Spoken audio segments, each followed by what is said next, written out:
Ray Donovan's trembling hands froze on his mop as he stared at the hooded figure hunched over the server terminal, the glowing screen illuminating the faces of dead test subjects he was never meant to discover. His decision in the next 5 seconds would either save countless lives or destroy his own, leaving his 17-year-old daughter completely alone in the world. Before we continue, don't forget to subscribe to the channel, like the video, and comment where in the world you're watching from. Let's go. The servers hummed like a mechanical hive, a chorus of digital bees producing the honey of information. Ray Donovan moved between the rows with practiced efficiency, his worn mop leaving glistening trails across the polished floor. The night shift was his sanctuary, just him and the machines and the comforting routine that had kept him sane these past 3 years. The blue maintenance uniform hung loose on his frame. He'd lost weight since Teresa died and somehow never found the time to replace it. He liked the server room best. Unlike the rest of Neurosphere's gleaming headquarters, with its potted ferns and chrome furnishings that reflected his tired face back at him in accusatory fragments, the server room was honest. The machines didn't care that he was 52 with calloused hands and a high school diploma. They didn't whisper when he passed by. They just hummed their electric lullaby, the flashing LEDs painting his face in alternating patterns of green and blue. Tonight something was wrong. Ray felt it the moment he unlocked the service entrance. A subtle disruption in the air, a shift in the rhythm of the machines. He'd spent enough nights among these servers to recognize their normal cadence. The security guard, Chun, had been slumped at his desk as usual, eyes glazed from staring at empty corridors on a dozen monitors. "All quiet tonight, Ray," he'd mumbled, barely looking up as Ray signed in, but it wasn't quiet, not really. Ray paused between server banks 4 and 5, tilting his head. There it was again, a soft tapping sound, fingers on a keyboard. Someone was in here. The cleaning cart squeaked as he abandoned it, moving silently toward the source of the noise. 20 years of cleaning up after people had taught him how to move without being noticed. It was like a superpower, though not one anyone would envy. At the end of the row, a soft glow spilled around the corner. Ray pressed his back against the server rack, feeling its vibration through his uniform. He inched his head forward just enough to peer around the edge. A figure hunched over a laptop perched atop a maintenance box. A young man, maybe early 20s, wearing a black hoodie pulled low over his face. The blue light from the screen cast his features in sharp relief. Hawk-like nose, hollow cheeks, intense eyes that darted across lines of code. Ray's heart hammered against his ribs. A thief? An industrial spy? Call security, let the professionals handle this. But the phone was back at his cart, and something about the young man's intensity gave him pause. The kid wasn't breaking into the physical servers. He was lost in whatever scrolled across his screen. Decision made, Ray stepped around the corner. "Building's closed," he said, his voice sharper than he'd intended. The young man's head snapped up, eyes widening into perfect circles of shock. His fingers froze mid-keystroke. For a breathless moment, they just stared at each other, predator and prey, though Ray wasn't sure which was which. Then the young man lunged. Not toward Ray, but toward a small device plugged into one of the server racks. Ray moved without thinking. 2 decades of mopping floors had given him not just stealth, but speed. His hand closed around the young man's wrist, thick fingers wrapping completely around the slender arm. "Not so fast," Ray said, surprised by his own boldness. "Whatever you're doing stops now." The young man twisted, surprisingly strong for his lean frame. "Let go of me. You don't understand what's happening." Ray tightened his grip. "Then explain it to me." Nice and slow. Their eyes locked. A silent battle of wills. Then, like air escaping a punctured tire, the fight seemed to drain out of the young man. "You need to see this," he said, nodding toward his laptop, "but we don't have much time." Against his better judgment, Ray looked at the screen. Strings of code filled the display, meaningless to him, but a small window in the corner showed what looked like personnel files. Hundreds of them, flicking past too quickly to read. "What am I looking at?" Ray asked, still maintaining his grip. "Project Lazarus," the young man replied. "Neurosphere's little secret. They're stealing information, brain scans, neural patterns, memory imprints from every employee, building a database of consciousness. Without consent." Ray frowned. "Why would they want that?" The young man let out a hollow laugh. "Immortality for sale. Digital consciousness transfer. They're promising their wealthy clients they can live forever inside machines." "That's science fiction," Ray said, but doubt had already crept into his voice. 3 test subjects have died already," the young man said flatly. "Their bodies, anyway. The company calls them successful transfers." A chill that had nothing to do with the server room's aggressive air conditioning crawled up Ray's spine. He thought of Teresa, wasting away in that hospital bed, their daughter Lily holding her hand until the very end. How many times had he wished for more time? But this wasn't right. "How do you know all this?" Ray demanded. "Because I helped build it," the young man said, a crack in his voice. "My name is Eli Chun. I'm my Wu's lead programmer for Project Lazarus." Ray's grip loosened slightly. "Chun. Like, the security guard is my father," Eli confirmed. "He doesn't know I'm here, doesn't know what they made me do." Before Ray could respond, a sharp electronic beep echoed from the device plugged into the server. Eli's eyes widened. "They've detected the breach. Security protocols are initiating." We need to. The lights came on, flooding the server room with harsh fluorescence. Ray squinted against the sudden brightness. When his vision cleared, he found himself staring at Vanessa Kwan, Neurosphere's CEO, flanked by 2 security officers he didn't recognize. Behind them stood 3 men and a woman in expensive suits. Executive board, whom Ray had only ever seen in company photographs.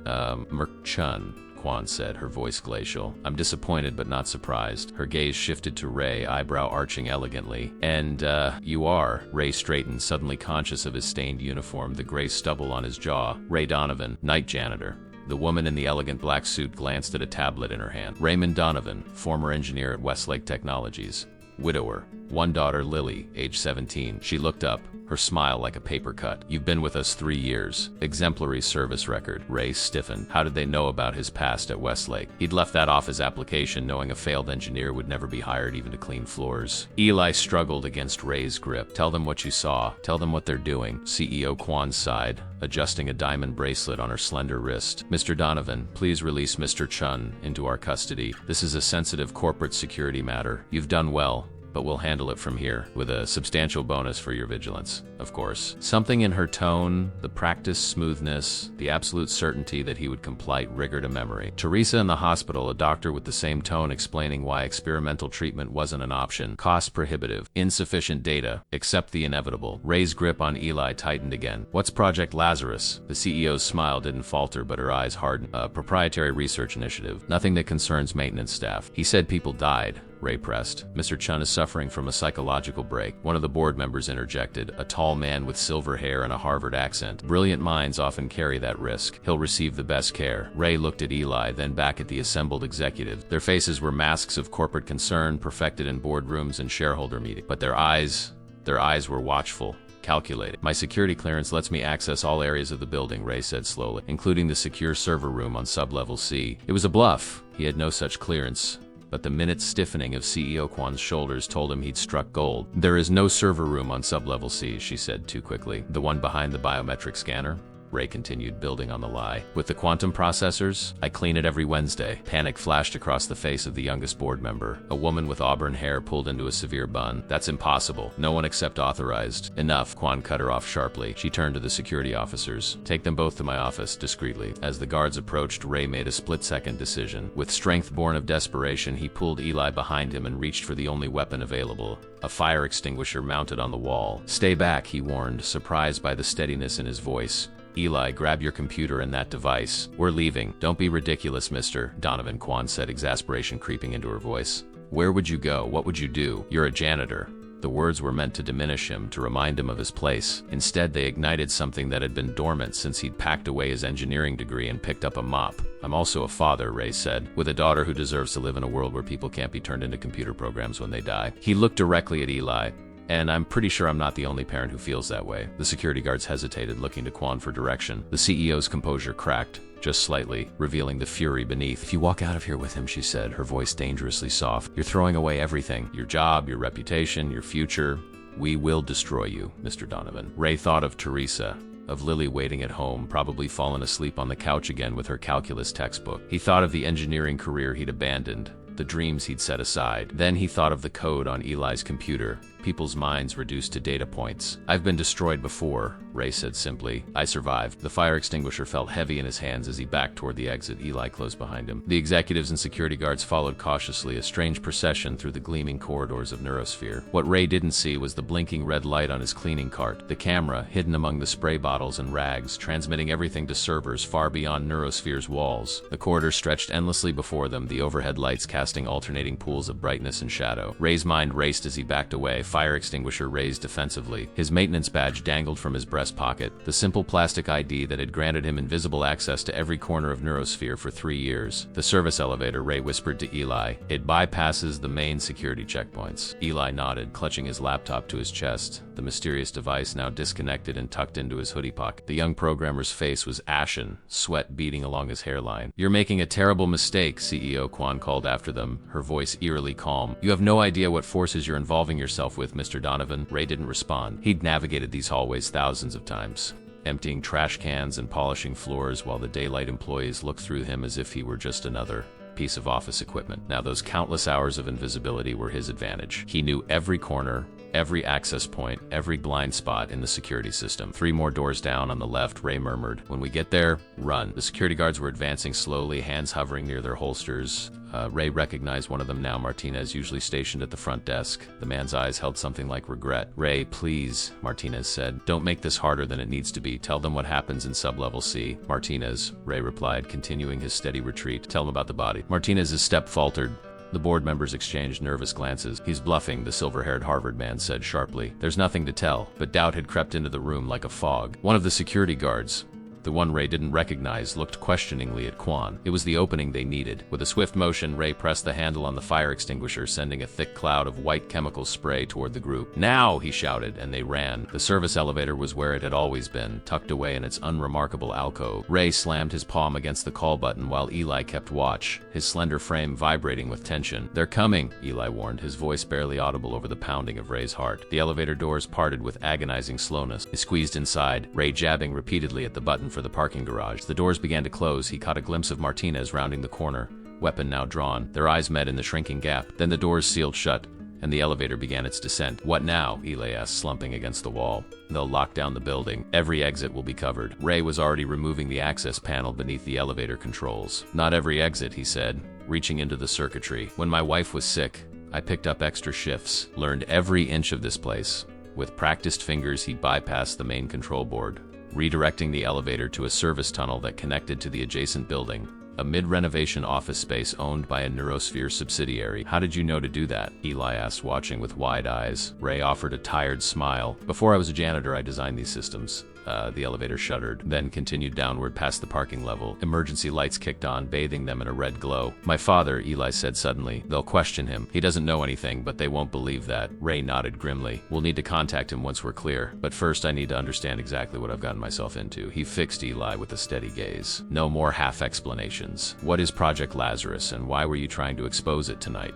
The elevator came to a halt. Through the doors, a dimly lit maintenance tunnel stretched into darkness. They stepped out cautiously, Ray leading the way toward a faint green exit sign in the distance. It started as a medical breakthrough, Eli began, his footsteps echoing in the concrete passage. Neural mapping for coma patients, a way to communicate with locked-in minds. I joined right out of my teeth, thought I was going to help people. What changed? 6 months ago, Quan brought in private investors, billionaires mostly, people terrified of dying. Eli's voice tightened. They didn't want to help patients anymore. They wanted to become the patients, to transfer their consciousness into permanent digital storage before their bodies failed. Ray thought of Teresa again, of the machines that had sustained her in those final weeks. Is that even possible? In theory, maybe. Neural patterns, memories, personality constructs, they can be mapped and simulated, but it's not the same as consciousness. It's just an echo, a sophisticated copy.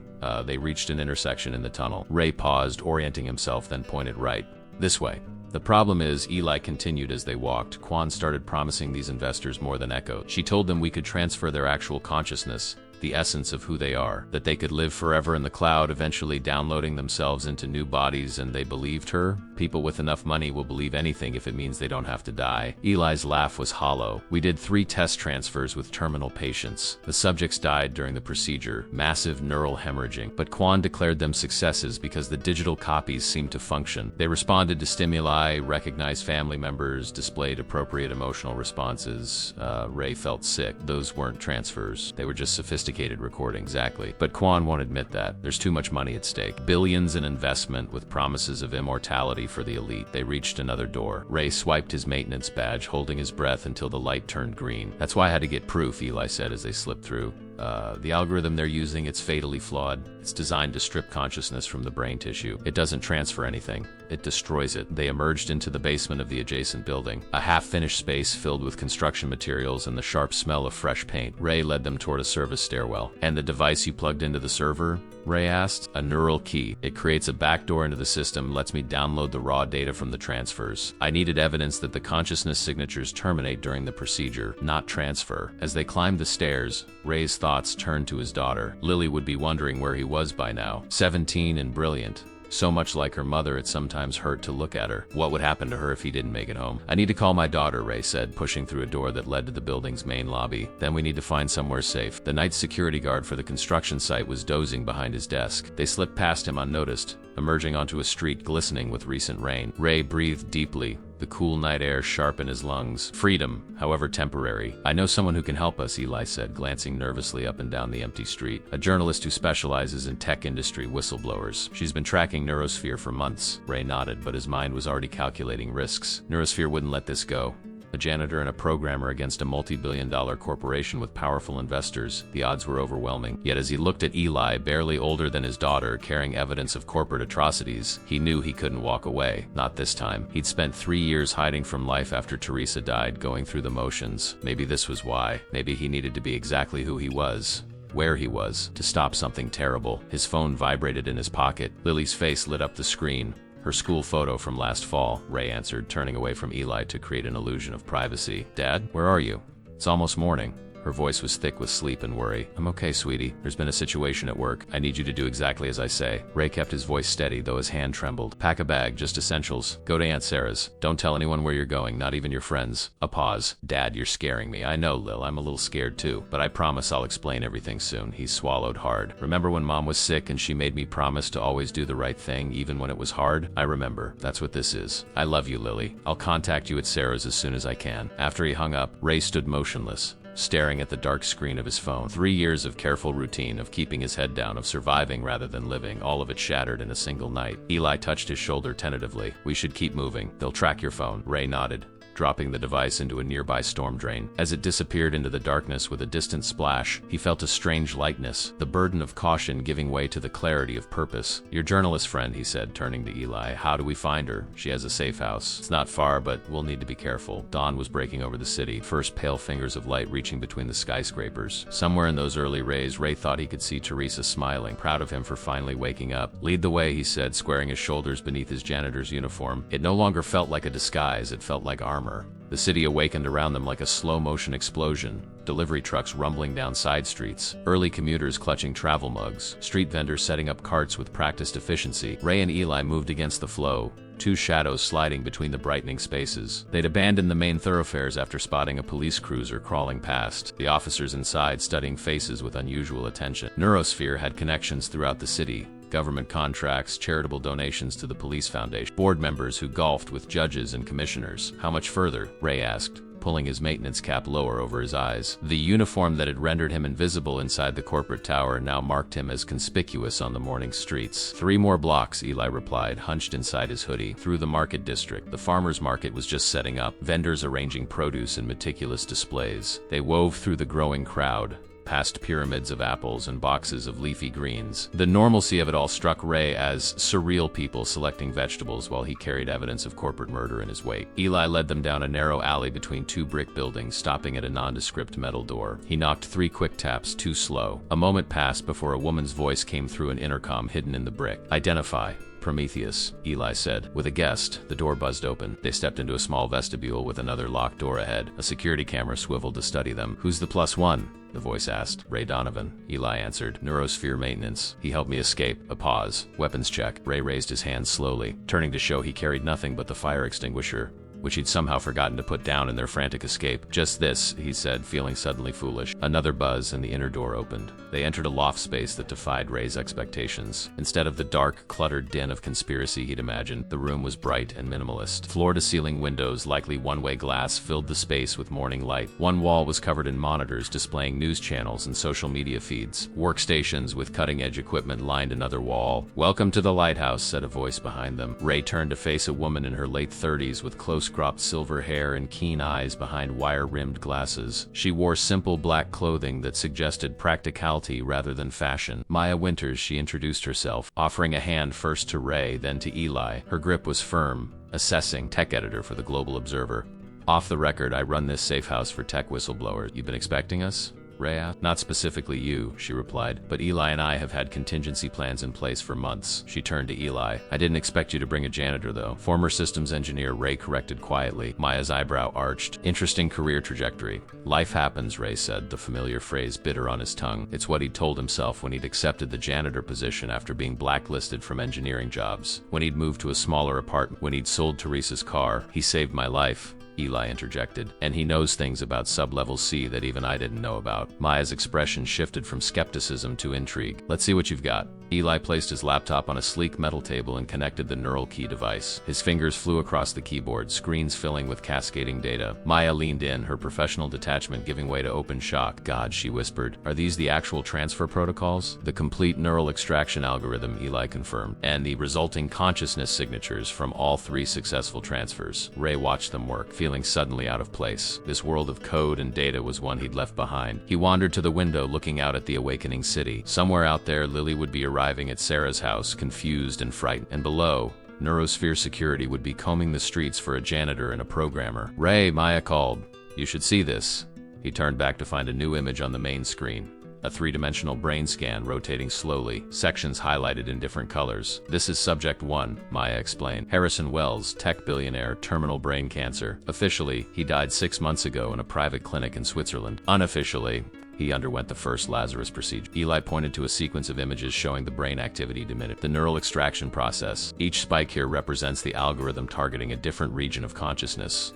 And this, Maya said, bringing up a new window showing a digital construct that mimicked human responses, is what Neurosphere calls the transferred consciousness. They've been letting his family interact with it via VR interfaces, convincing them that Harrison is still alive in digital form. Ray studied the images, his engineering background helping him grasp the implications. But it's not actually him. No, Eli confirmed grimly. The consciousness signature terminates here. He pointed to a flat line on a graph. Complete neural death. What they're interacting with is essentially a sophisticated chatbot trained on Harrison's memories and personality traits. It creates the illusion of consciousness. They're selling digital ghosts, Ray murmured. Expensive one, Maya added, bringing up financial records. The waiting list for the Lazarus procedure includes 26 billionaires and high-level government officials, each paying a minimum of $50 million for immortality they'll never receive, and they kill the subjects in the process, Ray concluded. That's not even the worst part, Eli said quietly. His face had gone pale. Show him, Maya. She hesitated, then opened a folder labeled Phase 2. Neurosphere didn't just plan to offer this to the wealthy, Maya explained. They've been developing a mass-market version, lower fidelity transfers at a lower price point. But the process kills the subject, Ray objected. Exactly, Eli said. Phase 2 involves using terminally ill patients who can't afford their medical care. Neurosphere offers to cover all expenses in exchange for participation in an experimental neural mapping procedure that might advance medical science. Ray felt the blood drain from his face. They're targeting the desperate. The contracts include full rights to the resulting digital consciousness, Maya continued. Neurosphere plans to lease these digital copies back to the families as memory preservation services. Monthly subscription fees to speak with your dead loved ones. Corporate necromancy, Ray whispered, thinking of Teresa in her hospital bed, of the astronomical bills that had consumed their savings. Would he have signed such a contract if it meant erasing her debt? The thought made him sick. There's one more thing, Eli said, his voice dropping even lower. Recent development logs show they've been refining the extraction algorithm to work on non-terminal subjects. The implication hung in the air like poison gas.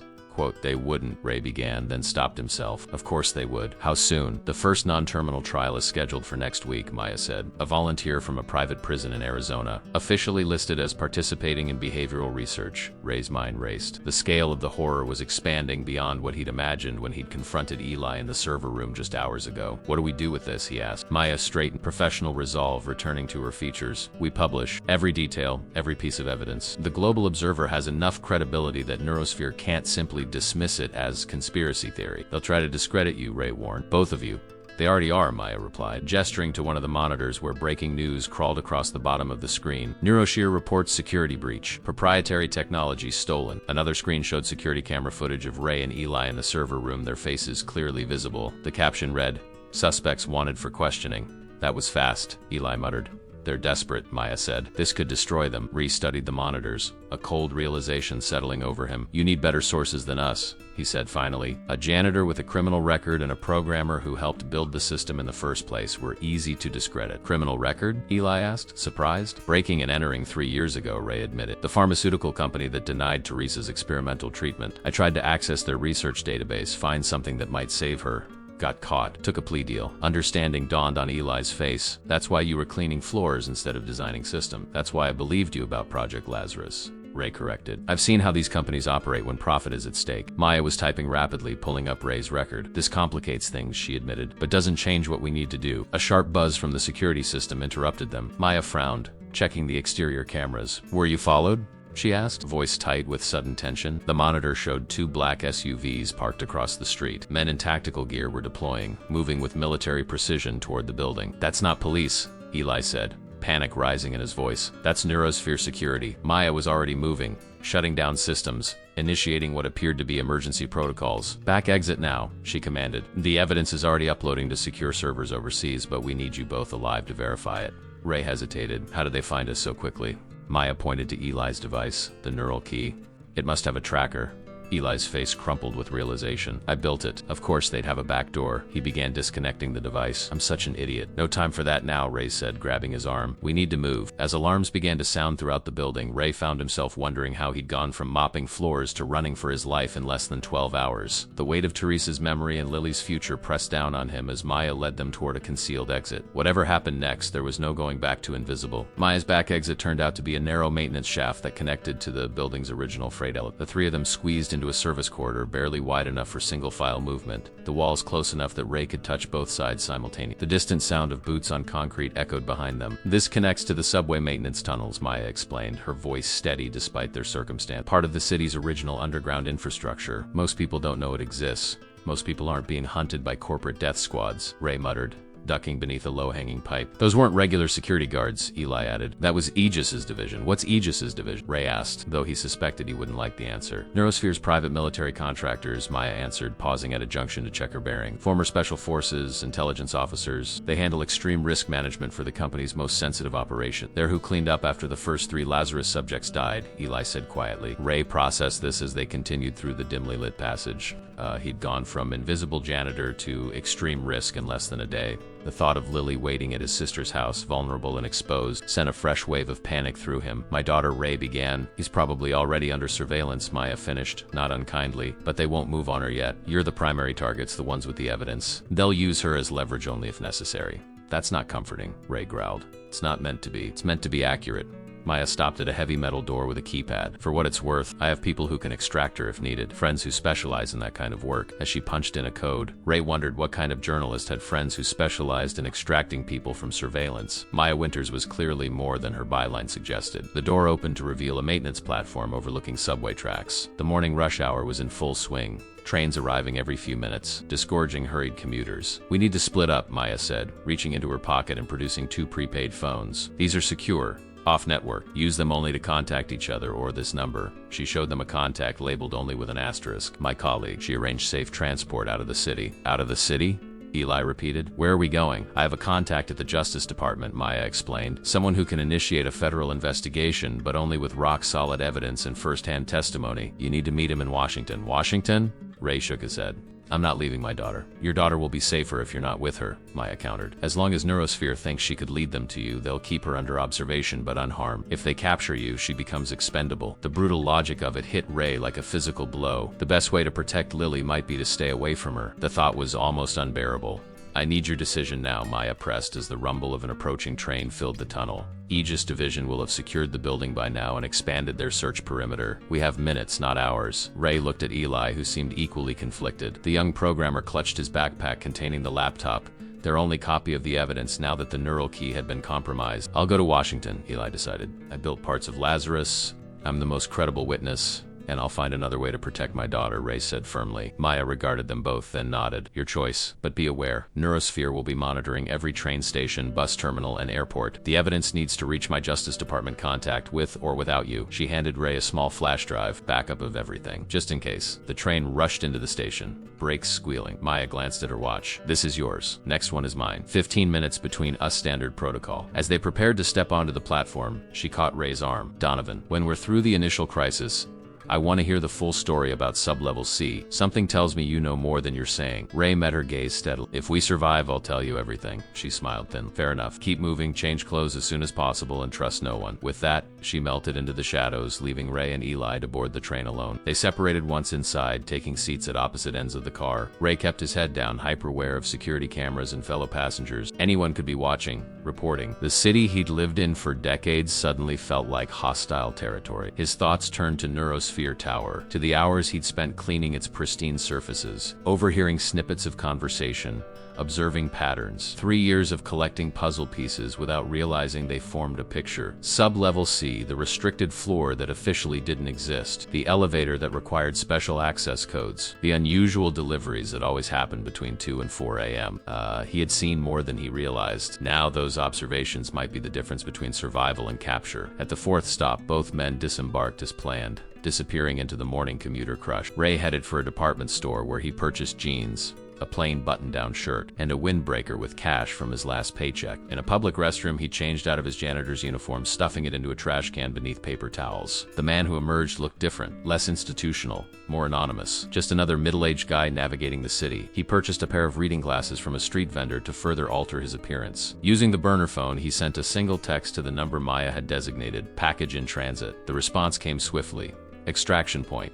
Lincoln Memorial, 8 p.m., red baseball cap, nearly 12 hours from now. 12 hours to stay alive, to evade Aegis Division, to figure out how to protect Lily. Ray checked his watch, a cheap digital model that had replaced the Rolex he'd sold to pay for one of Teresa's treatments. Not even 9 in the morning yet. Meanwhile, on the 47th floor of Neurosphere Tower, Vanessa Kwan stared at the city spread below her office windows. The morning sunlight caught the edge of her diamond bracelet, sending prisms dancing across her desk, but she took no joy in the display.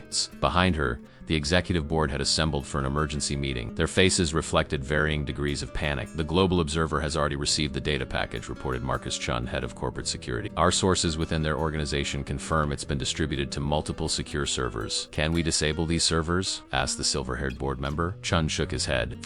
Not without leaving evidence of cyber attacks, which would only validate the leaked information. Then we're exposed, the youngest board member said, her voice rising. We should issue a statement immediately, distance ourselves from Project Lazarus, claim it was unauthorized research. Enough. Kwan's voice sliced through the panic like a scalpel. No statements, no acknowledgement, no reaction whatsoever. She turned to face them, her expression calm despite the crisis unfolding. Project Lazarus isn't the issue. The perception of Project Lazarus is. We control the narrative, but the evidence, Chun began, is technical, complex, and can be recontextualized. Kwan tapped a button on her desk. A door opened, and a man in an impeccable suit entered. His face was unremarkable, his presence somehow both commanding and forgettable. This is Gray from our Strategic Communications Division, Kwan introduced him. He specializes in information management during sensitive situations. The board members exchanged uneasy glances. Mr. Gray will coordinate our response, Kwan continued. Phase 1 is already underway. By this afternoon, new information about Donovan and Marrere. Chun will begin circulating their mental health histories, their connections to competitor organizations, their financial motivations. None of that is true, the youngest board member objected. It doesn't need to be true. Mr. Gray spoke for the first time, his voice surprisingly soft. It only needs to be plausible and widespread. Truth requires evidence. Doubt merely requires suggestion. And the Lazarus data? Chun asked. Will be countered with our own data, Mr. Gray explained, showing different outcomes, different interpretations. The beauty of neuroscience is its complexity. Few people can evaluate the evidence independently. They rely on authoritative interpretation. And the subjects? The silver-haired board member asked. Wells, Nakamura, Diaz. Their families have been interacting with the digital constructs for months. They believe their loved ones were successfully transferred. And they will continue to believe that, Kwan said firmly, because we control access to those constructs. We control the experience. She moved to the center of the room, commanding their full attention. More importantly, we will accelerate the schedule. The Arizona subject is being transferred here as we speak, and the procedure will proceed tomorrow night. A shocked silence fell over the room. The next phase of Lazarus must succeed before the Global Observer can publish. Kwan continued. We need a living, breathing witness to contradict their accusations. A successful, verifiable transfer. But the process isn't ready, Chun objected. The algorithm still shows terminal patterns in all simulations. Dr. Finch has made adjustments, Kwan replied. He believes a breakthrough is imminent, and if it isn't, the silver-haired man asked quietly. Kwan's smile was chilling in its confidence. Then we ensure our version of events is the only one that survives. Aegis's division has located Donovan's daughter. Emmer Gray has prepared dossiers on Maya Winter's sources and family. Every person who might corroborate the story has vulnerabilities we can exploit. She returned to the window, watching the tiny figures of people moving far below. Find them, bring them to me, and ensure that nothing interrupts tomorrow night's procedure. As the board filed out, Mr. Gray remained behind. There's one more thing, Miss Kwan. The janitor's knowledge of sub-level C. It suggests a security breach beyond what we initially suspected. Kwan nodded, her reflection in the glass betraying no emotion. Investigate every employee with access to that level. Find out what he knows and how he knows it. Some secrets must remain buried, Mr. Gray.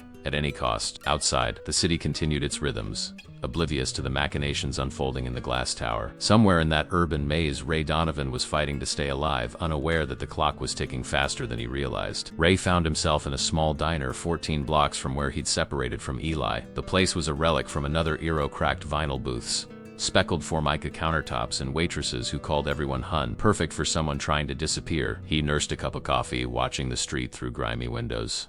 The television above the counter displayed morning news, closed captioning scrolling beneath a reporter standing outside Neurosphere Tower. Corporate espionage incident overnight. Neurosphere representatives confirmed proprietary research was targeted, with 2 suspects still at large.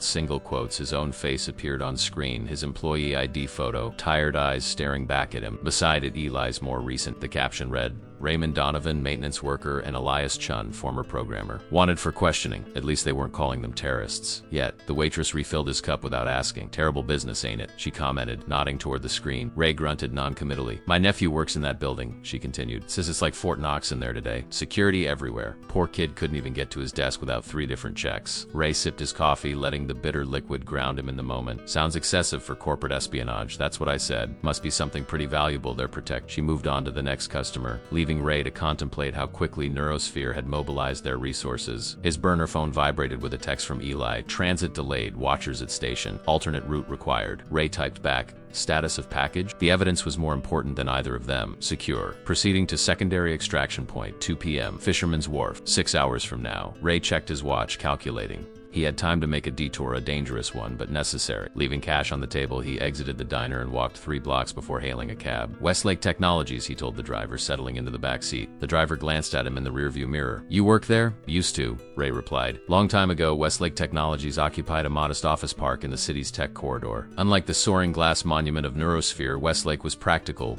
understated. Ray had spent 15 years of his life inside those walls, climbing from junior engineer to head of systems development before it all collapsed. He paid the driver and crossed the street to a coffee shop with a clear view of Westlake's entrance. Taking a seat by the window, he pulled out his phone and dialed a number from memory. Westlake Technologies. How may I direct your call, Doctor? Caroline Winters, please. One moment. A brief hold. Then a familiar voice. This is Dr. Winters, Caroline Ray said softly. It's me. Don't react. Pause so brief most people wouldn't notice. But Ray knew Caroline Winters better than most. They'd worked side by side for a decade. I see, she said evenly. How can I help you, sir? I need to talk about Project Mirror. Another pause, longer this time. I have a meeting 20 minutes. Perhaps we could discuss this over coffee. The shop across the street. I'm already here. Very well.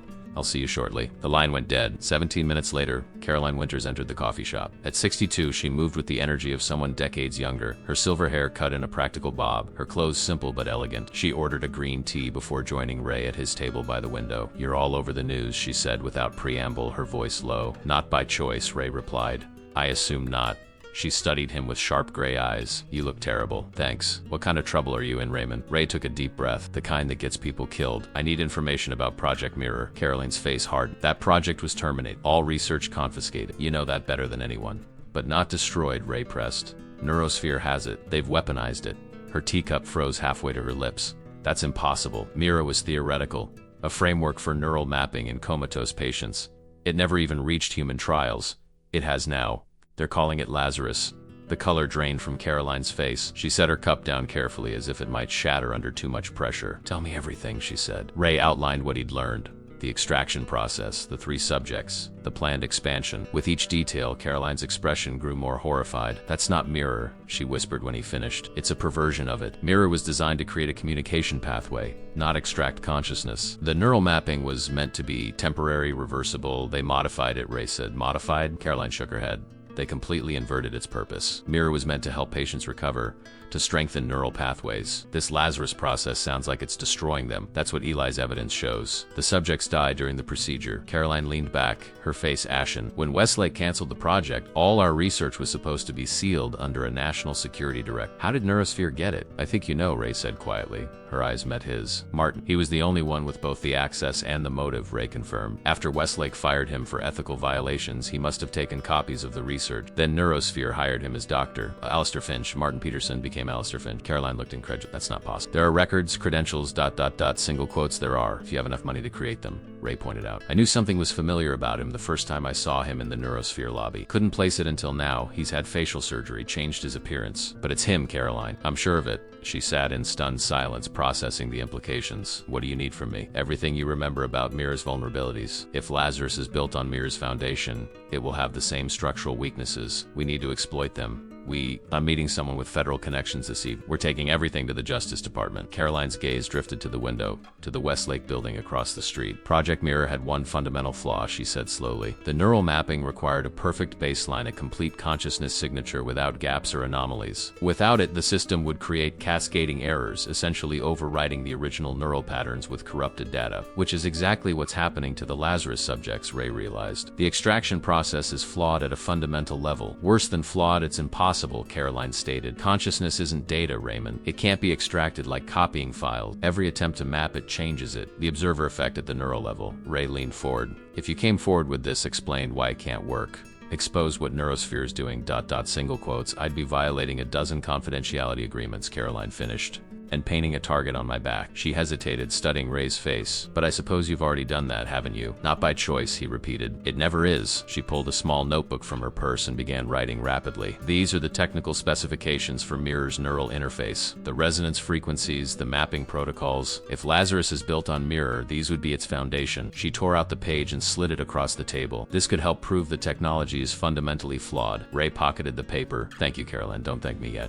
She was still writing. I'm also giving you this address. Martin Lister, whatever he calls himself now, he maintained a private research facility outside the city, a converted water treatment plant he purchased through a shell company. If he's accelerating the Lazarus project, that's where the real work will happen. Not at Neurosphere Tower. How do you know about this place? A shadow crossed her face. Because I confronted him there after we discovered he was conducting unauthorized experiments. It's where he stored the test subjects. Test subjects? Mira never reached human trials. Caroline's eyes met his, filled with old guilt. Not human subjects, Raymond, but living ones. The neural damage was ... extensive. It's why Westlake terminated the project and him. The implications sent a chill through Ray. I need to get this information to my contact immediately. Be careful, Caroline warned. Martin was brilliant but unstable. When Westlake fired him, he didn't just lose his job, he lost his identity. Everything he believed about himself was tied to his research. He became obsessive, dangerous, and now he's performing consciousness transfers on human beings, Ray said grimly. Caroline reached across the table, gripping his hand with surprising strength. One more thing you should know. The technology requires a controller, someone whose neural patterns serve as the foundation for the transfer matrix. Martin always used himself. His consciousness is literally embedded in the Lazarus system. What does that mean? It means when the system fails, it doesn't just destroy the subject. It damages the controller. Each failed transfer would cause neural degradation in Martin's own brain. After 3 failures, ... he'd be desperate. Ray finished. Unstable and desperate. Exactly. Caroline withdrew her hand. Whatever you're planning, whatever evidence you have, get it to the authorities quickly, before he attempts another transfer. Ray stood to leave, then paused. Why are you helping me, Caroline, after everything that happened? Her expression softened slightly. Because you were right 3 years ago. When you warned about the ethical implications of neural technology in private hands. When you tried to expose what was happening in the Westlake lab. We should have listened to you instead of pushing you out. Water under the bridge, Ray said, though they both knew it wasn't true. His crusade had cost him his career, his reputation, and indirectly the chance to save Teresa. One last thing, Caroline said as he turned to leave. Teresa would be proud of you, Raymond, for standing up again. The mention of his wife's name hit him like a physical blow. He nodded once, unable to speak, and walked out of the coffee shop into the bright afternoon sunlight. Behind him, Caroline Winters watched until he disappeared around a corner. Then she pulled out her phone and dialed a number that wasn't in her contacts. It's me, she said quietly. He was just here, and he knows everything. Single quotes. Fisherman's Wharf teemed with tourists and locals, a perfect crowd to disappear into. Ray arrived 20 minutes early, positioning himself at a seafood stall with a clear view of the agreed meeting point. His years of maintenance work had taught him the value of observation before action. He watched the flow of people, looking for patterns, disruptions, anything that felt wrong. He changed his appearance again, a Giants baseball cap pulled low, sunglasses despite the overcast day, a touristy sweatshirt purchased from a street vendor. Not a perfect disguise, but enough to avoid casual recognition. The information Caroline had given him burned in his pocket like a live coal. If she was right about Martin Peterson and his private research facility, the danger was even greater than they'd realized. Not just corporate greed, but the desperation of a damaged mind pushing science far beyond ethical boundaries. His phone buzzed with a text from Eli. 5 minutes out. Blue jacket, white hat. Ray scanned the crowd, searching for anyone who didn't belong. People standing too still, eyes too focused, movements too deliberate. Aegis's division would have operatives here. The question wasn't if, but how many. There a woman at the souvenir stand pretending to browse keychains while her eyes constantly swept the area. and there a man sitting on a bench, newspaper open but never turning the page. Two more near the pier entrance, dressed like tourists but standing with military posture. Ray typed a quick warning. 4 watchers spotted. Approach from pier side. Through restaurant, his phone buzzed again almost immediately. Understood. At precisely 2 p.m., Eli emerged from the seafood restaurant that bordered the meeting point. He moved casually, a shopping bag in one hand, looking for all the world like a normal tourist enjoying the afternoon. Ray watched him navigate through the crowd, skillfully avoiding the sightlines of the operatives Ray had identified. Ray waited until Eli was 10 feet away before standing and approaching, 2 strangers coincidentally crossing paths. They bumped shoulders lightly, an apparent accident that allowed Ray to slip a folded note into Eli's jacket pocket. "Sorry about that," Ray mumbled, continuing past without making eye contact. "No problem," Eli replied, equally dismissive. They continued in opposite directions, the exchange invisible to watching eyes. The note contained Caroline's information about Peterson's facility and the extraction frequency. More importantly, it included a change of plans. They couldn't risk the scheduled meeting at the Lincoln Memorial. Neurosphere would be watching all transit routes to Washington. As Ray headed toward the pier exit, his phone vibrated with a new message, not from Eli, but from the burner number Maya had given him for emergency. Red alert, S compromised, daughter under surveillance, extraction him. Go to fallback position now. Ray's blood turned to ice. S was Sarah, his sister. Lily was in danger. Neurosphere had found her faster than they'd anticipated. But how? He'd been careful. Unless the realization hit him like a physical blow. Caroline. She must have alerted them after he left. The meeting had been a setup. She'd given him legitimate information to gain his trust, then reported his location. But why send him to Peterson's secret facility if she was working with Neurosphere? No time to puzzle it out now. He had to reach Lily before Aegis's division moved on her. The fallback position was a storage unit Ray had rented under a false name after Teresa died, a place to store her belongings that he couldn't bear to keep but couldn't bring himself to discard. Maya's people must have discovered it during their background check. He hailed a cab, fighting the urge to run. Running attracted attention. Downtown self-storage on Brannan, he told the driver, forcing his voice to remain casual despite the panic coursing through him. As the cab pulled away, Ray saw one of the Aegis operatives speaking urgently into a concealed microphone, eyes scanning the departing vehicles. They'd made him. "Actually," Ray said to the driver, pulling out all the cash in his wallet. "Change of plans. Take this intersection up ahead, then pull over. Keep the change." The driver's eyes widened at the stack of bills. "Whatever you say, man." Ray exited the cab at the next corner, immediately ducking into a crowded shopping center. Inside, he moved quickly through the retail spaces, using service corridors where possible, emerging through a loading dock onto a side street. 3 blocks later, he descended into a subway station, buying a ticket with his dwindling cash reserves. His phone buzzed again. Extraction successful. Asset secure. Coordinates to follow. Asset, Lily. Maya's people had gotten to her before Neurosphere could. Relief washed over him, followed immediately by fresh worry. Lily was safe for now, but being hunted by a powerful corporation with seemingly unlimited resources, and he was still separated from her, unable to protect her directly. He boarded a train heading away from downtown, focusing on the next steps. He needed to rendezvous with Maya's contact, ensure the evidence reached the Justice Department, and then find Lily. But first, he had to lose any pursuit. 2 train changes and a bus ride later, Ray arrived at downtown self-storage. The facility was a sprawling complex of identical orange doors and concrete walkways. He approached his unit cautiously, looking for signs of surveillance or tampering. The padlock appeared untouched. He entered the combination and lifted the door, revealing stacked cardboard boxes labeled in Teresa's neat handwriting. Kitchen, books, winter clothes. A life reduced to categories. Behind the boxes, barely visible, was a small green duffel bag. He pulled it out and unzipped it, confirming the contents were undisturbed. $4,200 in cash. A prepaid phone different from the one Maya had given him. A passport and driver's license under the name Robert Davis. And a key to a lockbox at Central City Bank. Insurance he'd never thought he'd need, prepared during those dark days after Teresa's death, when paranoia and grief had convinced him the pharmaceutical companies might come after him for his break-in attempt. His current phone buzzed with new coordinates, a motel off the interstate, 30 miles outside the city. He memorized the location, then removed the battery from the device and crushed it under his heel. From the duffel, he retrieved the second phone and powered it on. He sent a single text to a number he'd memorized years ago. Protocol Winter active. Confirmation required. The response came 90 seconds later. Winter confirmed. Secure line ready. Ray dialed, and a familiar voice answered on the first ring. "You never call with good news, do you?" Detective Mike Sandoval said by way of greeting. "Not in the last 3 years." Ray admitted. "You're all over the news, Ray. Corporate espionage, theft of proprietary technology. They're painting you as a disgruntled ex-employee with a grudge. It's bigger than that, Mike. People have died. More will follow if we don't stop them." A pause. "We? Who's we, Ray?" "Better you don't know yet, but I need a favor. A big one." Mike sighed heavily. "I figured. That's why I took the call. But Ray, I'm homicide. Corporate crime is way outside my jurisdiction." "It's not outside your jurisdiction if the corporations are killing people," Ray countered. "And I have evidence." Another pause. Longer this time. What kind of evidence? The kind that will make your career or end it, depending on who gets to you first. That's not reassuring. It's not meant to be. Ray took a deep breath. I need you to check on someone named Martin Peterson, former researcher at Westlake Technologies, fired about 5 years ago for ethics violation. He resurfaced at Neurosphere as Dr. Alistair Finch after extensive facial surgery and identity manipulation. Jesus. Ray, this sounds like conspiracy theory territory. I wish it was. Peterson Finch has been conducting experimental procedures that have resulted in at least 3 deaths, all covered up by Neurosphere. He's operating out of a converted water treatment plant outside the city. I need to know if there's been any unusual activity there in the last 24 hours. You want me to surveil a private facility on a hunch? I need more than that, Ray. Check the missing persons database for the last 6 months. Look for patients with terminal diagnoses who disappeared shortly before their expected deaths, particularly wealthy ones. Harrison Wells, Takeo Nakamura, and Alina Diaz all officially died of natural causes, but their bodies were never released to their families. The sound of typing came through the line. This is going to take time, Ray, and if what you're saying is true, a lot of powerful people will want to shut this down. I know. That's why I need one more thing. A police escort for a package being delivered to the Justice Department tonight. Mike's voice lowered. You're asking me to stake my badge on this.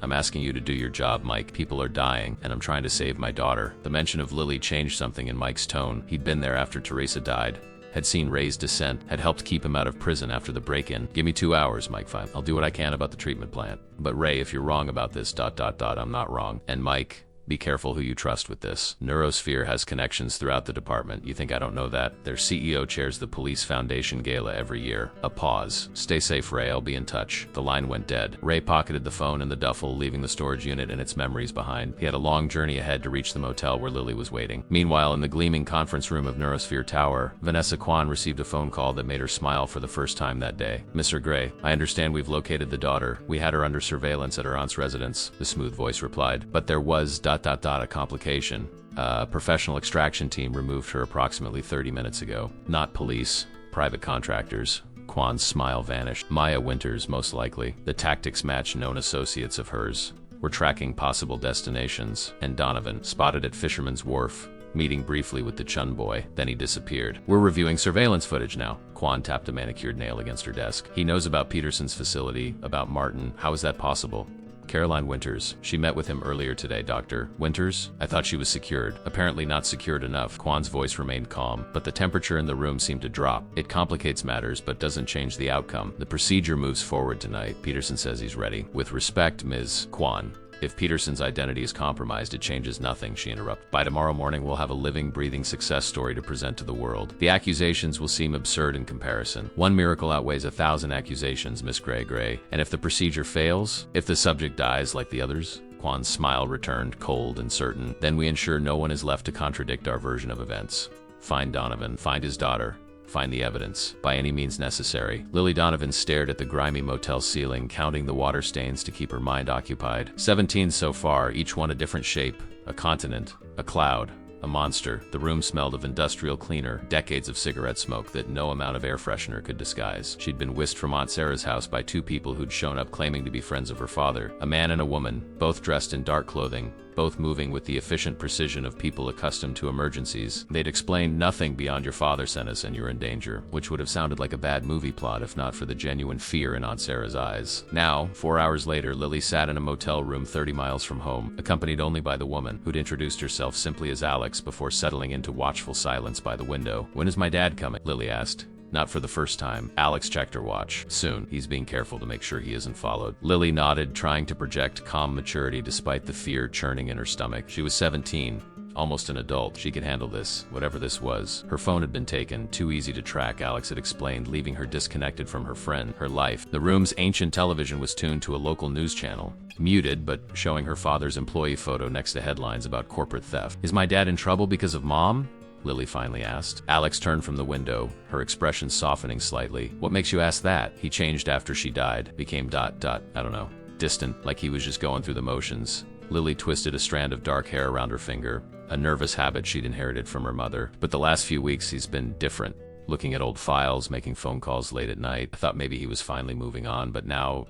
Your father is a brave man, Alex said carefully. He discovered something dangerous, something that could hurt a lot of people. He's trying to stop it. Why him? It's just a janitor. A small smile flickered across Alex's face. Sometimes the people who clean up messes are the only ones who see how deep they go. Before Lily could respond, Alex's phone vibrated. She checked the screen. then nodded to herself. He's here. The door opened and Ray stepped inside, his face haggard but his eyes immediately finding his daughter. For a moment they just looked at each other across the faded carpet, the weight of the past 24 hours hanging between. Then Lily was across the room, arms wrapped around her father with desperate strength. "Dad," she whispered, breathing in the familiar smell of him now mingled with sweat and fear, but still him, still safe. "I'm so sorry, Lil," Ray murmured into her hair, holding her as if she might disappear. "I never wanted you involved in this. Are you a spy?" she asked against his shoulder, the question so unexpected that Ray let out a startled laugh. "No, honey, just a janitor who saw something he wasn't supposed to see." They separated reluctantly, and Ray turned to Alex. "Thank you for protecting her." Alex nodded once. "Maya's orders. She's fond of long shots and lost causes." The words were sardonic, but there was respect in her tone. "You have the backup drive?" Ray patted his pocket. "Safe. Eli has the original evidence. He's meeting your contact at the new extraction point tonight." "Good. The sooner this gets to justice, the safer you both will be." Lily looked between them, confusion and frustration warring on her face. "Will someone please tell me what's going on? Why are people after us? Why are you on the news?" Ray sighed, guiding her to sit on the edge of the bed. "It's complicated, Lil. I'm not a child, Dad. Tell me." He looked at his daughter, so much like Teresa in her determination, in the stubborn set of her jaw. She deserved the truth. "I discovered a company called Neurospheres doing illegal experiments trying to transfer people's consciousness into computers. They're killing people in the process, covering it up, and charging millions for a procedure that doesn't work." Lily's eyes widened. "That sounds like science fiction. I thought so too, but I've seen the evidence. The company is run by people who care more about profit than human lives. They're planning another experiment tonight, and we're trying to stop them before someone else dies." Alex's phone rang, interrupting them. She moved to the bathroom to take the call, closing the door for privacy. "Are you in danger?" Lily asked, her voice small. Ray hesitated, then nodded. "Yes, these people have a lot to lose if the truth comes out. That's why I had Alex bring you here. I couldn't risk them using you to get to me. Like Mom," Lily said softly, "when you tried to get her that experimental treatment." Ray stiffened. "You know about that? Aunt Sarah told me last year. How you broke into the pharmaceutical company to get research data. How they pressed charges but dropped them because of Mom's condition." Lily's eyes were bright with unshed tears. "She said you were a hero, but they made you a criminal." Ray shook his head. Memories of that desperate night flooding back, the security alarms, the police, the plea deal that had destroyed his career but kept him out of prison during Teresa's final months. "I wasn't a hero, Lil. I was desperate. I failed your mother." "No," Lily said fiercely.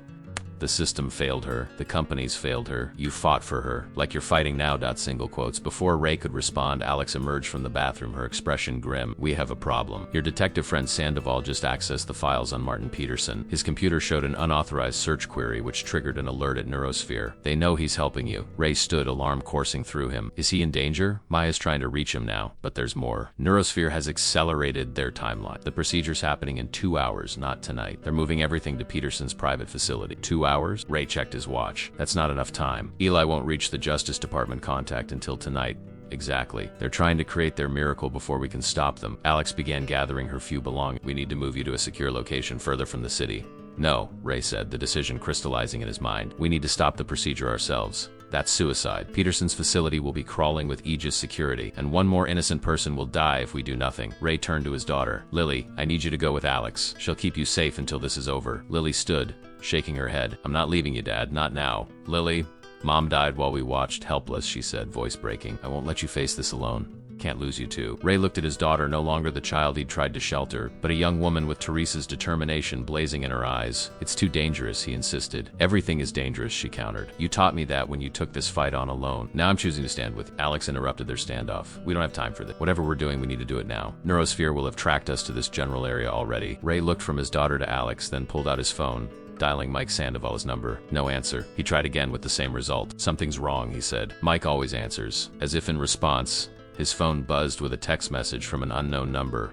"Sandoval compromised. Peterson facility lockdown initiated. Subject arrival imminent. This is your only warning. CW Caroline," Ray muttered, trying to play both sides. "What does it mean?" Lily asked. "It means Neurosphere has Mike, and they're bringing their test subject to Peterson's facility now." Ray's mind raced, calculating options, risks, possibilities. "Alex, we need transportation, and I need to contact Eli." Alex hesitated, clearly torn between her orders to protect them and the urgency of the situation. Finally, she nodded. "Maya has a contact who can get us close to the facility. Unmarked vehicle, clean plates, but getting inside ... Single quotes. "I know a way in," Ray said. "The maintenance protocols. If Peterson converted a water treatment plant, he would have kept the original infrastructure for water and power. Standard procedure. And you know these protocols because I designed them for Westlake Technologies. Before Peterson stole the research and became Finch." Ray turned to Lily. "This is your last chance to go to safety, Lil. What we're about to do is not just dangerous. It's illegal. Lily squared her shoulders, looking so much like Teresa that Ray's heart ached. Mom always said doing the right thing isn't always the same as following the rules. Ray nodded, pride mingling with fear. Alex, call your contact. We need that vehicle, and I need to warn Eli that the evidence needs to reach justice immediately, not tonight. As Alex made the calls, Ray pulled Lily into another embrace, knowing it might be their last moment of peace before plunging into the unknown. His daughter, once the center of the life he tried to rebuild after Teresa's death, was now his partner in a desperate attempt to prevent more deaths. I'm scared, Dad, she whispered against his chest. Me too, Lil, he admitted. But being scared and doing it anyway, that's what courage is. Like Mom, just like Mom, across the city, in the sterile confines of a converted water treatment facility, Dr. Alistair Finch, formerly Martin Peterson, checked the calibration of his equipment one final time. His hands trembled slightly, a neurological symptom he could no longer ignore. 3 failed transfers had taken their toll on his brain, each attempt degrading the neural pathways that served as the foundation for the Lazarus process. One more attempt, one more chance to prove his genius, to achieve what everyone had claimed was impossible, to transfer consciousness itself, the very essence of being, from failing flesh to immortal digital form. Behind him, secured to a modified medical table, Detective Mike Sandoval struggled against his restraints, eyes wild with fear and fury. You won't get away with this, Sandoval growled. Ray will stop you. Finch smiled thinly, adjusting a neural interface crown before placing it on Sandoval's head. On the contrary, Detective, Raymond Donovan is precisely why you're here. A calculated risk that has paid off magnificently. He checked Sandoval's vital signs on a monitor. You're the bait in our trap, and when he arrives to save you, he'll witness the miracle that will change human history forever. Sandoval thrashed against the restraints. You're insane. The procedure doesn't work. It kills people. A temporary setback, Finch replied, his voice betraying no emotion. Tonight's demonstration will silence all doubts. And if Ray Donovan attempts to interfere, ... single quotes. He gestured to the armed Aegis operatives positioned throughout the facility. Well, martyrs have their uses too. On a secondary monitor, a video feed showed the main entrance, where an ambulance was arriving under heavy guard. The next test subject, the one who would finally validate Lazarus and secure Neurosphere's future, was here. Finch allowed himself a small, satisfied smile. Everything was proceeding exactly as planned. By midnight, he would either achieve immortality or destroy anyone who threatened to expose his failure. Either way, the truth of Project Lazarus would die in this facility. The former water treatment facility loomed against the darkening sky like an industrial cathedral. Chain-link fence topped with razor wire encircled the sprawling compound, with security cameras mounted at regular interval. A guardhouse controlled the single-access road, while Aegis Division operatives patrolled the perimeter in pairs. From their vantage point in a dense copse of trees 300 yards away, Ray studied the facility through a pair of binoculars Alex had produced from her seemingly bottomless backpack of resources. 6 guards visible on patrol. 2 at the main gate. Unknown number inside, Ray reported, lowering the binoculars. And they've got the ambulance pulled inside that loading bay. Can't see the patient from here. Alex nodded, making notes on a small tablet. Maya's contact in the Department of Corrections confirmed they transported a prisoner today, Jason Mercer, serving life for double homicide, terminal liver cancer. 6 months to live. Supposedly volunteered for an experimental medical program. Volunteered, Lily repeated bitterly, like he had a choice. They were crouched behind the trunk of a massive oak tree, their unmarked vehicle hidden further back along an overgrown service road. The evening air carried the metallic tong of approaching rain, thunder rumbling in the distance. Any word from Eli? Ray asked. Alex checked her phone. He secured. Evidence package is on its way to justice with a trusted courier, but it won't arrive in time to stop this proceeding. Ray returned his attention to the facility, focusing on the lower level where several large pipes emerged from the foundation and disappeared underground. There, he said, pointing, the outflow pipes from the original treatment system. They'll connect to maintenance tunnels that run beneath the main floor. You want us to crawl through sewage pipes? Lily asked, wrinkling her nose. They should be dry, Ray explained. This place hasn't processed water in years, but they'll have maintained the tunnels for access to the electrical and ventilation systems. Assuming we can get past that fence and reach the pipes without being spotted, Alex pointed out. Ray smiled grimly. That's where my extensive janitorial experience comes in handy. He pulled a folded paper from his pocket, the diagram Caroline had given him. Treatment plants this size always have emergency drainage channels that extend beyond the secured perimeter. Safety regulation, in case of containment failure. He scanned the tree line, orienting himself. Should be about 50 yards that way. Look for a concrete culvert, probably overgrown. They moved carefully through the underbrush, keeping low to avoid the sweeping floodlights. Lily followed close behind her father, her earlier bravado tempered by the reality of their situation. This wasn't a movie or a video game. Real people with real guns were hunting them. Dad, she whispered as they crouched behind a fallen log, waiting for a patrol to pass if something happens to you. It won't, he interrupted. But if it does, she gripped his arm. I need you to know I'm proud of you, for fighting back, for not staying invisible. Ray's throat tightened. For 3 years, he'd believed he was protecting Lily by keeping his head down, by accepting his diminished life. Now he wondered if he'd been teaching her to surrender instead. "There?" Alex whispered, pointing to a half-hidden concrete opening nestled in the hillside. "That's our way in." They made their way to the culvert, finding it partially blocked by years of debris and vegetation. Working silently, they cleared enough space to squeeze through one at a time. A fetid odor wafted from the dark opening. "I thought you said it would be dry," Lily muttered. "Mostly dry," Ray amended, switching on a small flashlight. "Ladies first." Alex shot him a withering look before taking the lead, sliding feet first into the narrow passage. Lily followed, with Ray bringing up the rear. The tunnel was claustrophobically tight, forcing them to crouch as they moved through darkness broken only by their flashlight beams. The air grew thicker, heavy with moisture and the lingering chemical smell of water treatment processes long dormant. "How far?" Alex whispered, her voice echoing slightly. "According to the schematics, about 100 yards to the main junction," Ray replied. "Then we'll need to locate an access ladder to reach the maintenance level." They continued in silence, their progress marked by the occasional distant rumble of machinery from above. Water dripped steadily from the ceiling, forming shallow puddles that soaked through their clothes. After what felt like an eternity, they reached a circular chamber where several pipes converged. Ray oriented himself, trying to match the real space to the diagrams he'd studied. "That one," he decided, pointing to a slightly wider pipe with a maintenance walkway built into its side. "It should lead directly beneath the main lab area." As they started toward it, Lily suddenly froze. "Did you hear that?" They listened, faint but unmistakable voices echoing through the pipe system. "Someone else is down here," Alex whispered, her hand moving to the small of her back where Ray now realized she carried a concealed weapon. "Maintenance check?" Lily suggested hopefully. Ray shook his head. "Not likely. Peterson would want to minimize staff knowing about the facility's full layout. Which means ... We're not the only ones using the back door," Alex finished. The voices grew marginally clearer, accompanied by the splash of footsteps through shallow water. Ray gestured frantically toward a smaller side pipe, barely large enough to crawl through. "In there, quick!" They squeezed into the cramped space, pressing themselves against the curved walls as the voices approached. Ray switched off his flashlight, plunging them into darkness. Two beams of light swept the junction chamber as figures emerged from an adjacent tunnel. In the reflected glow, Ray could make out 3 people. 2 men in tactical gear similar to Aegis Division, and between them, a woman, Caroline Winters. "The main access should be through here," Caroline was saying, her voice tight with stress. "There's an emergency override panel for the security system on level 2. Just get us inside, Doctor," Winters, one of the men, replied. "Our team will handle the rest." "Remember our agreement," Caroline insisted. "Peterson is to be taken alive, his research preserved." "That's not our concern," the second man said coldly. "We have our orders." They passed the hidden pipe without pausing, continuing toward the same tunnel Ray had identified. Their lights faded as they moved deeper into the system. "Who were they?"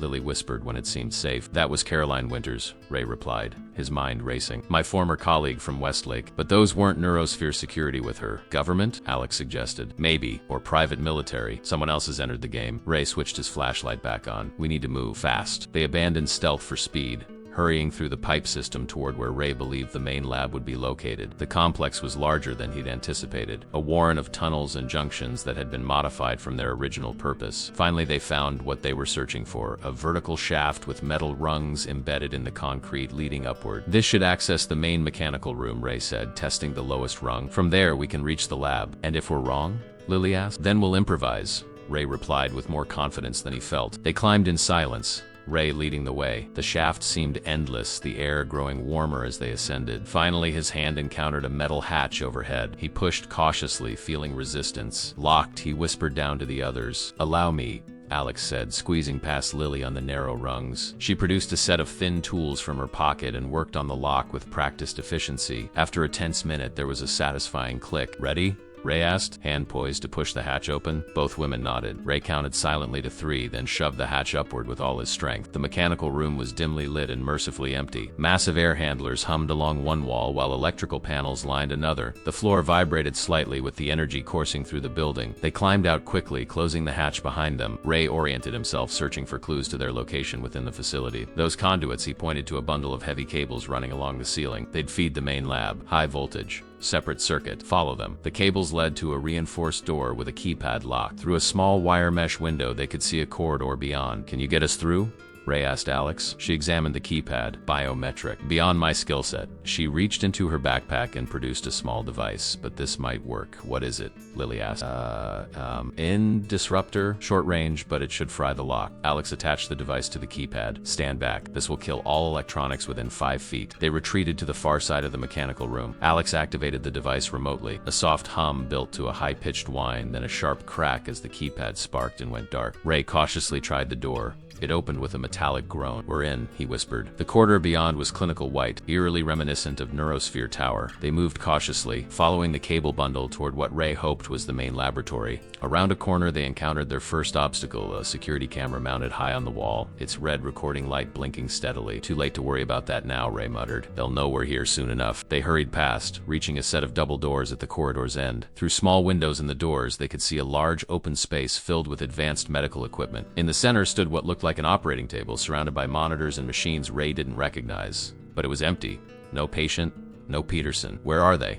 Lily whispered. A slow clapping sound from behind made them whirl around. Vanessa Kwan stood at the corridor entrance, flanked by 4 Aegis operatives with weapons drawn. "Mr. Donovan," she said, her voice echoing in the sterile hallway. "Your timing is impeccable, Doctor. Finch was hoping you'd join us for the demonstration." "Where's Mike Sandoval?" Ray demanded, instinctively moving to shield Lily. Kwan smiled thinly. "Detective Sandoval is comfortable, as is our volunteer subject. They're waiting for you in the primary lab." She gestured down a different corridor. "Shall we?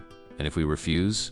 Alex asked, her hand inching toward her concealed weapon. "Then my associates will escort you, though I'd advise against resistance." Kwan's gaze moved to Lily. "Especially with your daughter present, Mr. Donovan. Such a brave girl. Her mother would be proud." Ray felt his blood turn to ice at the mention of Teresa. "You leave my family out of this." "Family is precisely why we're all here," Kwan replied enigmatically. "Now please, Doctor." Finch is eager to begin. With no viable alternatives, they allowed themselves to be led down the corridor, Aegis operatives surrounding them. Ray's mind raced, searching for options, escape routes, anything. They were escorted into a large circular chamber that resembled a surgical theater. Tiered observation seats surrounded a central area dominated by 2 specialized medical pods, each connected to a towering apparatus that hummed with power. Detective Sandoval was strapped to one pod, a complex neural interface crown attached to his head. In the other pod lay a gaunt man Ray didn't recognize, presumably Jason Mercer, the prisoner with terminal cancer. And standing between them, monitoring readouts on a holographic display, was Dr. Alistair Finch, formerly Martin Peterson. He looked up as they entered, his surgically altered face unable to hide the flash of recognition in his eyes when he saw Ray. "The prodigal engineer returns," Finch said, his voice surprisingly gentle, just in time to witness history. Ray took in the scene with growing horror. The lab was a perfect hybrid of medical facility and data center sleek monitoring station surrounded the 2 pods, while server racks lined the walls, humming with the processing power needed to map and store human consciousness. "Let them go,"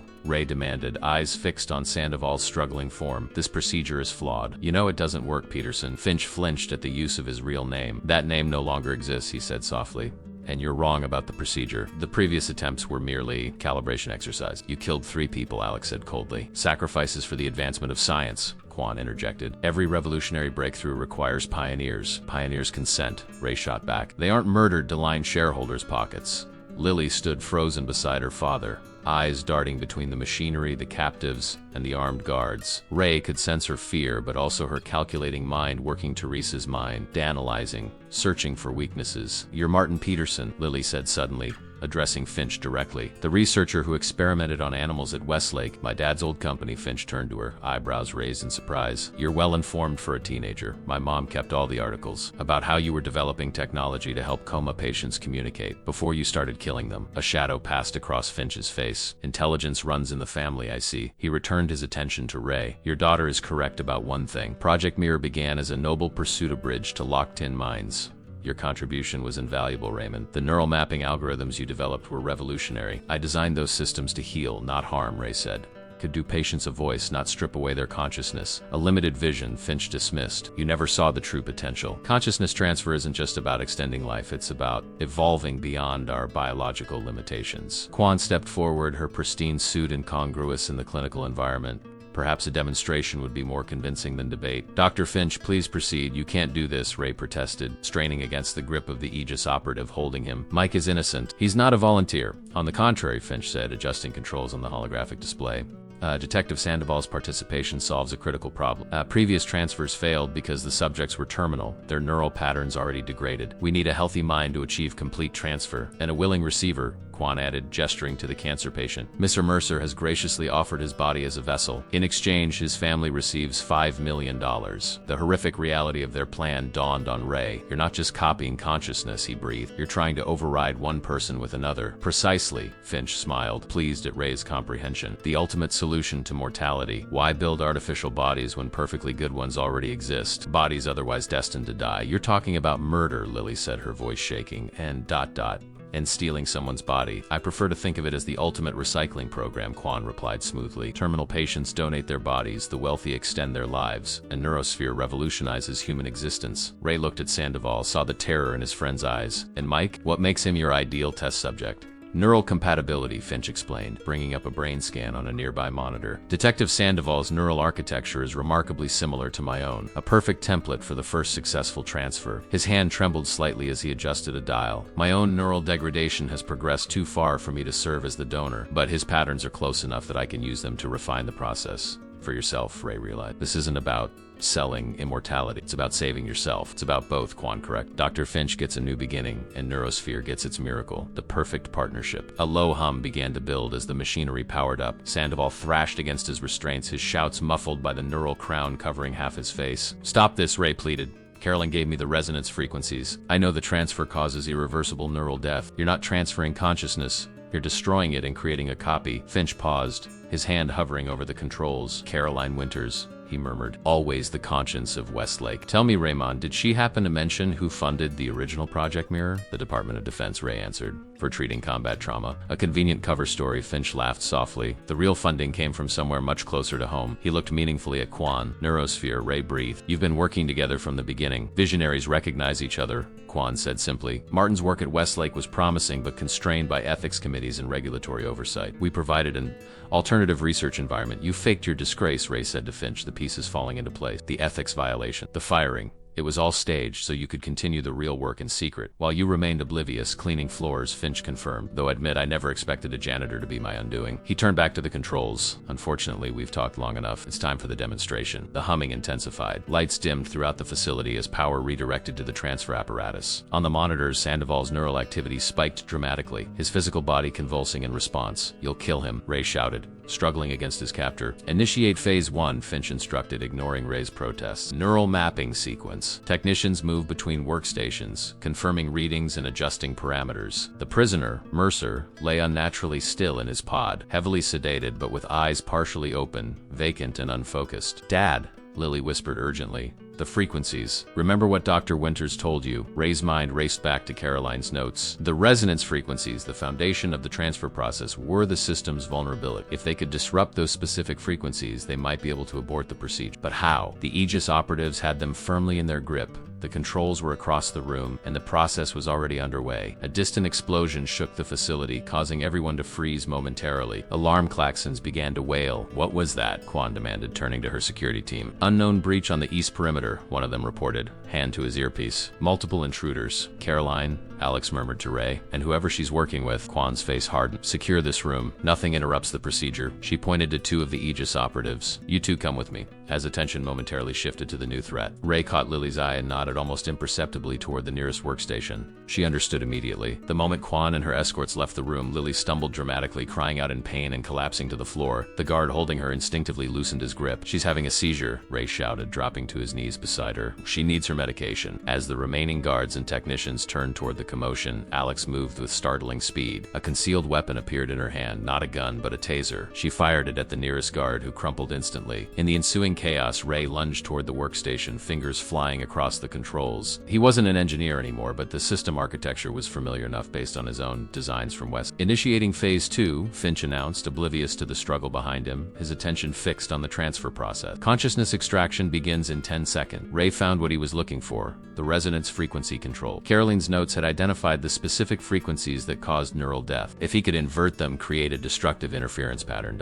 A guard tackled him from behind, sending them both crashing into the workstation. Equipment toppled, alarms blared, but Ray managed to hit the sequence of commands before being dragged away. No! Finch screamed, seeing the altered parameters flash across his display. He frantically tried to restore the settings, but it was too late. The transfer machinery emitted a high-pitched whine, the sound building to an unbearable intense. Sparks erupted from junction boxes as conflicting commands tore through the system. What have you done? Finch demanded, rounding on Ray with fury, contorting his features. Created a resonance loop. Ray gasped, still struggling with the guard. The frequencies are feeding back into themselves, Shut it down, Finch ordered the technicians. Emergency override. But the system was beyond their control now, the conflicting frequencies creating a cascading failure throughout the network. Server racks began to overheat, cooling systems screaming as they failed to compensate. In the midst of this technological meltdown, a new group of intruders burst into the lab, black-clad tactical operators with FBI emblazoned on their body armor. Leading them was Caroline Winters, a badge hanging around her neck. "Federal agents, hands up," the lead agent shouted. The Aegis operatives hesitated, assessing their odds against the superior force. One by one, they released their captives and raised their hand. Caroline rushed to Sandoval's pod, working to disconnect him from the neural interface. "Get the prisoner out too," she ordered 2 agents. "Careful with the connections." Ray scrambled to his feet, pulling Lily into a protective embrace as the federal agents secured the room. Alex stood nearby, her concealed weapon now visible in her hand as she covered the subdued guards. "You were with the FBI all along," Ray said to Caroline as she helped extract Sandoval. "Deep cover," she confirmed. 5 years investigating Neurosphere's Black Research Division. "We needed evidence of an actual transfer attempt to make the case. So you used us as bait," Alex accused. "I gave you the information you needed," Caroline countered. "I couldn't blow my cover until we had enough to take down the entire operation." A scream of rage drew their attention to Finch, who was frantically trying to salvage data from the collapsing system. "It's years of work." "My life's work." "Your life's work was killing people," Ray said. "It's over, Peterson." Finch's face contorted with hatred. With surprising speed for a man his age, he lunged at Ray, a scalpel suddenly gleaming in his hand. "You ruined everything." Before anyone could react, Lily stepped between them, delivering a perfect kick to Finch's knee, a move from the self-defense classes Ray had insisted she take after Teresa died. Finch crumpled, the scalpel clattering to the floor. As federal agents secured Finch, Ray turned to check on Sandoval, who was being attended to by medics. His friend was conscious but disoriented, the effects of the partial neural mapping evident in his unfocused eyes. "Will he recover?" Ray asked Caroline. "The process was interrupted before full extraction," she replied. "With time and treatment, yes." Relief washed over Ray, but it was short-lived. Across the room, one of the main server banks suddenly erupted in flames, the fire suppression system activating with a hiss of chemicals. "We need to evacuate," the lead FBI agent announced. "This whole place could go up." As they began moving toward the exit, a chilling laugh stopped Ray in his tracks. Finch, being led away in handcuffs, was staring at the burning servers with an expression of twisted triumph. "You think this ends with me?" he called out. "You think Neurosphere is the only one pursuing this technology? There are others, Raymond. Always others. Get him out of here." Caroline ordered the agents holding Finch. As they hustled toward the exit, the facility trembling around them as systems catastrophically failed, Ray couldn't shake the feeling that Finch was right. This victory, however hard-won, was just one battle in a larger war. Behind them, in the abandoned lab, the flames reached a critical junction box. With a deafening roar, the center of the facility exploded, the shockwave propelling them forward as the floor beneath their feet began to collapse. 4 weeks later, Ray Donovan sat in a conference room at the Justice Department, staring at the Washington Monument through rain-streaked windows. The deposition had lasted 6 hours already, with federal prosecutors meticulously documenting his testimony about Neurosphere, Lazarus, and the events at Peterson's facility. "Just a few more questions, Mr. Donovan," said the lead prosecutor, a serious woman with silver-rimmed glasses. "In your expert opinion as a former neural systems engineer, could the Lazarus technology ever work as advertised? Could consciousness ever be truly transferred rather than copied?" Ray considered the question carefully. "No, consciousness isn't data, it's a process and experience. You can copy memories, personality traits, behavioral patterns, but the subjective experience, the I that makes someone who they are, can't be transferred. Anyone claiming otherwise is either lying or deluded." She nodded, making a note in her file. And yet Neurosphere had convinced dozens of wealthy clients to pay for this impossible service. "People fear death," Ray said simply. "They'll believe anything that promises to defeat it. Thank you for your time, Mr. Donovan. Your testimony has been invaluable." She closed her folder and stood. "The U.S. Attorney will be filing charges against Vanessa Kwan and the Neurosphere Board next. Fraud, conspiracy, and 3 counts of homicide." Ray remained seated as the room cleared. Through the glass wall, he could see Lily in the hallway, deep in conversation with Alex. His daughter had insisted on accompanying him to Washington, refusing to be separated again. The past month had transformed her. She seemed older, more focused, the traumatic experience having crystallized something in her that reminded Ray painfully of Teresa. Caroline Winters entered the conference room, closing the door behind her. She looked different in her official FBI capacity, more confident, less burdened by the secrets she'd carried for years. "How's Mike?" Ray asked immediately. "Improving daily," Caroline replied, taking a seat across from him. "The neural mapping was incomplete, so the damage was limited. His doctors expect a full recovery." "And Peterson?" Caroline's expression darkened. "Martin suffered a massive stroke 3 days after the raid. The neural degradation from his previous transfer attempts combined with the feedback loop you created, ... single quotes, she shrugged. He's alive but unresponsive. The ultimate irony, a man who wanted to escape his his body now permanently trapped within it. Ray felt no satisfaction at the news, only a hollow sadness for what brilliance could become when untethered from ethics. Neurosphere's stock has lost 80% of its value, Caroline continued. The board members are turning on each other, offering testimony in exchange for immunity. Quan remains defiant, claiming the technology works and demanding a demonstration to prove it. And the evidence? The data Eli retrieved? Secure. The Justice Department has assembled a task force of ethical neuroscientists to analyze it. The legitimate aspects of the research, the parts that could actually help people, will be preserved. Ray nodded, relieved. What happens now? That depends on you. Caroline slid a folder across the table. The Bureau would like to offer you a position, technical consultant to our emerging technologies division. Your experience both as an engineer and as someone who's seen the darker applications firsthand would be invaluable. Ray stared at the folder without opening it. I'm a janitor, Caroline. No, Ray. You're an engineer who's been mopping floors. She leaned forward. Teresa wouldn't want you to hide anymore. The mention of his wife sent a familiar pang through his chest, but it was different now. Less raw, more bittersweet. I'll think about it, he promised. As Caroline left, Lily and Alex entered. Lily immediately took the seat beside her father, while Alex remained standing, her posture suggesting she had news to deliver. Maya's contact at the Justice Department pulled some strings. Alex began without preamble. The charges against you for breaking into the facility have been dropped, classified as necessary intervention in a federal investigation. Relief washed over Ray. One less worry in a sea of concerns. And the prisoner, Mercer? He asked. Recovering in a secure medical facility, Alex replied. The partial neural mapping caused some memory loss, but he's stable.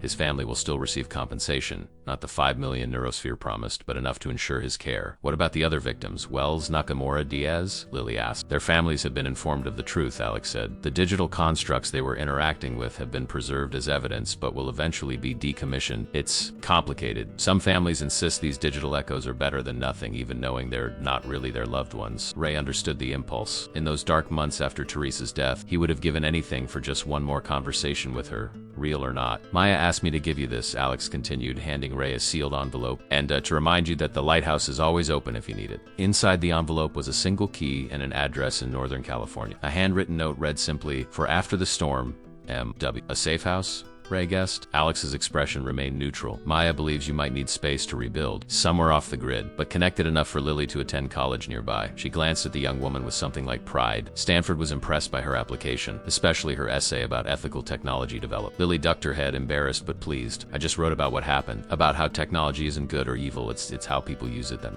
Ray felt a surge of pride so intense it was almost painful. His daughter had emerged from their ordeal not traumatized but inspired. While he had spent 3 years hiding from the world after Teresa's death, Lily was charging forward, determined to make a difference. There's one more thing, Alex said, her tone shifting slightly. The data Eli retrieved contained more than just the Lazarus protocols. It included Neurosphere's client list and financial records. And? Ray prompted. Peterson wasn't lying when he said Neurosphere wasn't the only one pursuing this technology. The records show connections to 3 other research groups in Shanghai, Tel Aviv, and Silicon Valley, all working on similar technology, all potentially just as dangerous. The revelation wasn't surprising, but it was sobering. Their victory, however hard-won, was just one battle in a longer war. What will you do? Ray asked. Alex straightened, her decision already made. Maya's forming a specialized team, people who understand the technology and the stakes. We'll track these groups, gather evidence, intervene when necessary. Vigilantes? Lily asked, sounding more intrigued than judgmental. Concerned citizens with specialized skills, Alex corrected with the ghost of a smile. The federal response is too slow, too constrained by jurisdictions and politics. Its technology moves faster than bureaucracy. She didn't extend an explicit invitation, but the implication hung in the air. Ray was being offered not just a job with the FBI, but a purpose with Maya's, a chance to use his knowledge to prevent future Lazarus projects before they claimed more victims. I need time, Ray said finally, to think, to help Lily get settled at Stanford. Of course, Alex nodded. The offer remains open. She checked her watch. I should go. Maya's expecting my report. After she left, Ray and Lily sat in companionable silence, watching the rain against the windows. You should take the FBI job, Lily said eventually. You're wasted pushing a mop. Ray smiled wryly. Being a janitor taught me a lot. How to observe, how to move unnoticed, how to see the connections others miss. Then take Maya's offer. Join her team. You'd be okay with that? Your old man running around playing hero? Lily's expression soft. Dad, you've been a hero this whole time. You just forgot for a while. Ray reached for his daughter's hand, holding it gently. For the first time since Teresa died, the future didn't feel like an empty road stretching into nothingness. There were possibilities, choices, purpose. Mom would be proud of us, Lily said quietly. Both of us. She would, Ray agreed, his voice thick with emotion. She is. 6 months later, a maintenance worker moved quietly through the pristine hallways of a private research facility in Palo Alto. His uniform was crisp, his ID badge prominently displayed, his cart equipped with all the necessary cleaning supplies. He nodded politely to passing scientists. who barely acknowledged him, just another invisible service worker beneath their notice. He paused outside the restricted section, waiting for a distracted researcher to badge through. Then he followed, just another shadow slipping through the doorway before it closed. The secure server room hummed with the same energy he remembered from Neurosphere, the same promise of digital immortality. As he began his scheduled cleaning routine, his practiced eyes cataloged every security camera, every access point, every vulnerability. His earpiece, disguised as a standard hearing aid, transmitted everything to the team waiting nearby. "I'm in," Donovan whispered, his voice barely audible over the sound of his mop on the polished floor. "Project Phoenix is real, and they're already testing subjects." "Understood," Maya Winters replied in his ear. "Lily's accessing their network now. Alex and Eli are standing by." Ray continued his methodical cleaning, invisible yet seeing everything. The janitor who had exposed Neurosphere was gone. In his place stood a man with purpose, using the lessons of his past to protect the future. Some ghosts, he had learned, should never be digitized, and some truths should never remain invisible, no matter how brightly the future promised to shine. "Ready when you are," he confirmed, as another facility prepared to fall.